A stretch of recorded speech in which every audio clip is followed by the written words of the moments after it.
Hello प्यारे बच्चों, मैं किशन। और जैसा कि आप सभी जानते हैं, मैं जेई मेंस और नीट की 2026 का जो आने वाला एग्जाम उसकी प्रिपरेशन करवा रहा हूँ। तो उसके लिए हमने एक नीट 2024 का क्वेश्चन लिया है, उसको हम सोल्व कर रहे हैं। लिखा हुआ है, ए particle executing simple harmonic motion with amplitude A has same potential and kinetic energies at the displacement.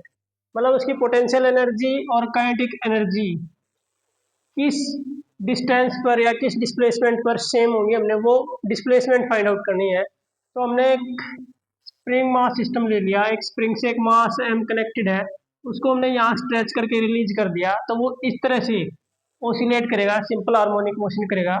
तो किसी पॉइंट पर मान लो उसने एक्स डिस्टेंस कवर किया है, वहां पर उसकी पोटेंशियल और काइनेटिक हम मान लेते हैं सेम है। तो पोटेंशियल एनर्जी का जो फॉर्मूला होता है हाफ के एक्स स्क्वायर, जो उसकी टोटल मैकेनिकल एनर्जी होगी kinetic energy plus potential energy, उसका फॉर्मूला होता है हमारा हाफ के ए स्क्वायर, जिसमें के है आपका स्प्रिंग कांस्टेंट और ए है हमारा एम्पलीट्यूड ऑफ मोशन। ये यहाँ से यहाँ तक की जो मैक्सिमम डिस्प्लेसमेंट है उसे हम एम्पलीट्यूड बोलेंगे। तो जो इस फॉर्मूले से अगर हम उसकी काइनेटिक एनर्जी निकालें तो ये पोटेंशियल एनर्जी इस तरफ जाके माइनस हो जाएगी। तो इसका जो फॉर्मूला है मैकेनिकल एनर्जी का वो है हाफ के ए स्क्वायर माइनस हाफ के एक्स स्क्वायर। मान लेते हैं एक्स डिस्टेंस पे वो सेम है, तो पोटेंशियल एनर्जी ये आई थी। और मैकेनिकल एनर्जी कंजर्वेशन क्या कहती है कि जो टोटल एनर्जी है वो सिस्टम की वो क्या रहती है, कांस्टेंट। इसलिए हमने उन दोनों का सम क्या लिया है, हाफ के ए स्क्वायर। तो इसमें अगर हम काइनेटिक एनर्जी निकालें, ये हमने उसकी पोटेंशियल एनर्जी ली है एक्स डिस्टेंस पे, तो ये पोटेंशियल एनर्जी इस तरफ जाके माइनस हो जाएगी मैकेनिकल में से। तो हमारा ये फॉर्मूला आ जाएगा, हाफ और के तो कॉमन हो गया, अंदर आ गया a square minus x square.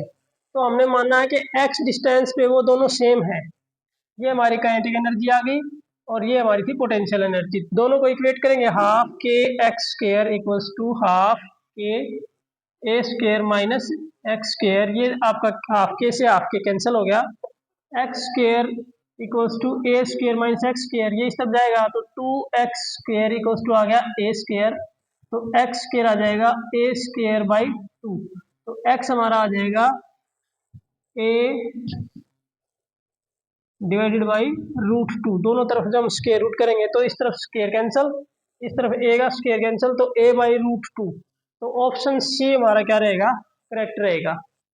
तो हमने यहाँ क्या माना था, let at displacement x both are same. तो पोटेंशियल एनर्जी आपके एक्स स्क्वायर रहेगी। मैकेनिकल एनर्जी कंजर्वेशन क्या कहता है कि दोनों का जो सम होता है वो आपके स्क्वायर होएगा। ये टोटल एनर्जी होती है सिंपल हार्मोनिक मोशन में, इसमें से ये माइनस कर देंगे तो हमारी काइनेटिक एनर्जी आ जाएगी। इस काइनेटिक एनर्जी और पोटेंशियल एनर्जी को हमने इक्वेट कर दिया तो हमारी एक्स की वैल्यू आ जाएगी।